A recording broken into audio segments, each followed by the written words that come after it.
Hey everybody, this is Chris with OpsHead, and today we're going to be going over the tier list for the perks in Black Ops 3. Just a reminder, tier 4 is going to be the worst, with tier 1 being the best. In the perk 1 slot, we don't have any tier 4 perks, as they're all a little better than that. In tier 3, we do have Afterburner, Blind Eye, and Overclock. Afterburner and Overclock suffer the same fate in that the thrusters and specialist abilities already recharge quickly, so speeding that up isn't that beneficial. Blind Eye is only useful when there's a lot of enemy aircraft in the air, which isn't going to be very often, so it's not going to be that useful most of the time. Ghost is going to be our tier 2 perk. It's not as good as it was in previous Call of Duties in that it only works while you're sprinting and it quickly puts you back on the minimap when you stop. However, it's still useful. Staying off the minimap can be very effective, so it is tier 2. And then in tier 1 we have Flak Jacket and Sixth Sense. Flak Jacket's great. Surviving enemy explosives can be extremely useful, particularly in objective modes. And then Sixth Sense shows you where enemies are coming from on the minimap, which can help you win a lot of engagements, particularly with enemies trying to sneak up on you. Moving into the perk 2 slot, we do have 2 tier 4 perks. It's going to be Ante Up and Hardwired. Ante Up simply doesn't give you enough of a bonus to be worthwhile.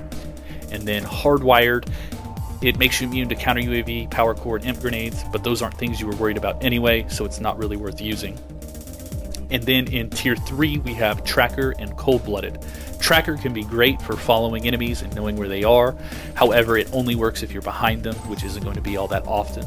Cold-Blooded is also really great if enemies are using thermal optics or if you're using smoke grenades and thermals. However, it's only useful in those situations, so it's not good most of the time. And then in tier 2, we have Scavenger. When you're going on really long kill streaks, Scavenger is going to be essential. It helps you refill your ammunition and your grenades. But if you're dying pretty often, then Scavenger isn't going to give you much of a benefit. And then in tier 1, we have Fast Hands. It's going to be one of the best perks in the game. It helps you aim faster after sprinting, which will help you win a lot of those surprise engagements. And then swapping weapons faster and picking up weapons faster can also be very useful. And then in the perk 3 slot, we have 1 tier 4 perk. It's going to be Engineer. It's already pretty easy to see enemy equipment and score streaks, and re-rolling care packages or booby trapping them is not useful, so Engineer is not going to be great. And then in tier 3 we have Blast Suppressor. It does help keep you off the minimap a little bit, but it's competing with some of the best perks in the game in this perk 3 slot, so it's not going to be worth using most of the time.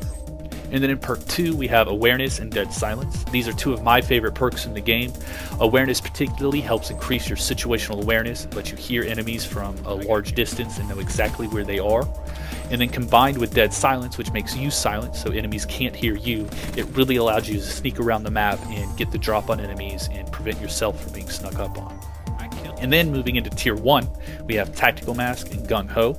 Tactical Mask is one of the best perks in the game. It makes you nearly immune to flashbangs, concussions, shock charges, and that is super beneficial, particularly because those things will oftentimes just get you killed if you get hit with one, and when you have Tac Mask on, you don't even have to think about it.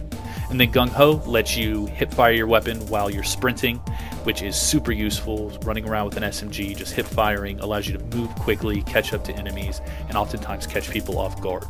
It's particularly good when combined with Fast Hands so that you can win a lot of those surprise quick engagements. Well, that is our tier list for Black Ops 3. I hope you enjoyed it. Please keep in mind that as the game evolves, as patches happen, that this tier list is likely to change. But for right now, this is where we think these perks stand. I hoped it helped. Thank you for watching. This has been Chris with OpsHead, and I'll see you next time.